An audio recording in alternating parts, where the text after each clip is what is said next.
સ્ત્રી છે. આ કથા આવી છે ત્યારે કહું, ઘણા સ્ત્રી ઉપર હાથ ઉપાડી લે. ક્યારેક ઘરની અંદર નાના મોટા ઝઘડા થતા હોય ને તો ઘણા બહેનો ઉપર હાથ ઉપાડી લે. આ ગલત છે.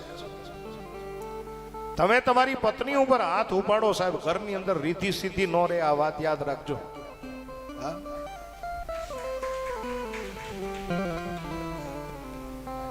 તમારે એટલો બધો શોખ હોય તો તમે આ યુદ્ધ હાલે જ છે ત્યાં સરહદે વૈયા જાવ ને.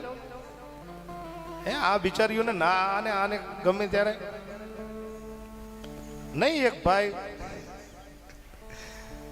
ભાઈ છે ને, શેરડીના સમયમાં, ખેહરનો સમય ઉત્તરાયણનો, તે શેરડીનો ભારો લઈ આવીને આમ આડો રાખ્યો. શું આમ આડો દલસુભાઈ, અને પછી પોતે તલવાર કાઢી અને ઈ મીંડ્યો હમણવા આમ અને એક ખાટો પકડીને ધાડ દઈને આમ કાપી નાખે. બોલી એની પત્ની જોવે કે આને હું રાતન ચીડ્યું. આખો શેરડીનો ભારો લઈ આવીને વળી પાછો દરવાજા પાસે વયો જાય, દોડતો તલવાર હમણીને વળી પાછો એક ભારો આમાં એક રાડું કાપી નાખે. એની પત્ની છે ને, એ બેઠી સોય દોરાથી કઈક હાંતી હતી. 2-4 રાડાને કાપી નાખે ને પછી કીધું, તમને આ શું થયું છે, તમે શું કરો છો? બોલે હું યુદ્ધની તૈયારી કરું છું. આ શેરડીનો સાંઠો છે એ દુશ્મન છે, કોઈ સામે આવે એટલે એને વેતરી નાખવાનો. લે, એની પત્ની હતી ને, એના હાથમાં હો હતી, અને એ જા પાછો દોડતો આવીને આમ જાય. એ હમણીને પાછો આમ રાડું કાપવા ગયો ને એટલે ઓલી હોય નો આમ હોય ઘુકાવી એના પતિને. ત્યાં તો ઉલ્લીને ઓલી બાજુ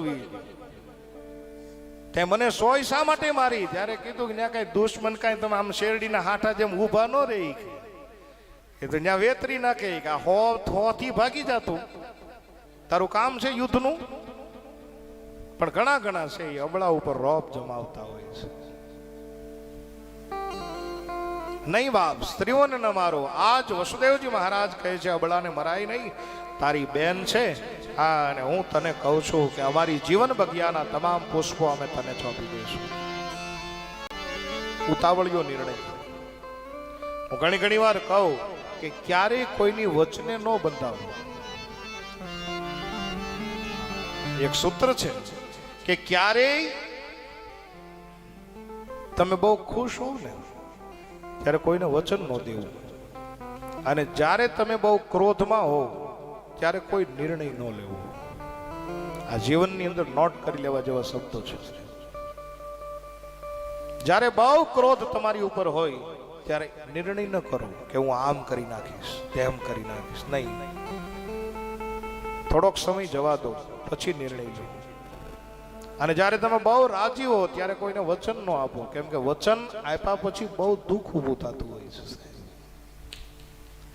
આજ વચન આપી દીધું, અને કારાગૃહની કોઠડીની અંદર પૂરી દીધા છે, બેડીઓના બંધન લાગી દીધા છે, કદાવર રાક્ષસો ચોકી પહેરો કરી રહ્યા છે. અને તમે વિચાર કરો કે જેની કુખે અખિલ બ્રહ્માંડનો કૃષ્ણ કનૈયો જન્મવાનો છે, એ મા બાપના દાંપત્ય જીવનની શરૂઆત જેલમાંથી થઈ છે.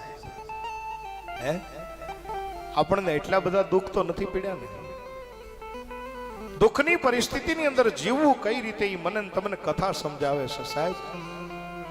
હે, રામચરિત માનસનું તમને થોડુંક હું દર્શન કરાવું તો રામચરિત માનસમાં જેવા સીતાજીને દુઃખ પીડ્યા એવા તો આપણને પીડ્યા જ નથી સાહેબ.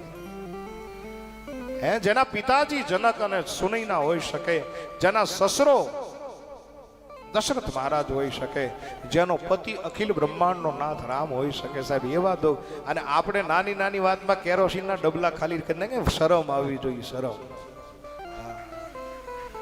હે, નાની વાતની અંદર આપણે કુવા પૂરી દઈએ.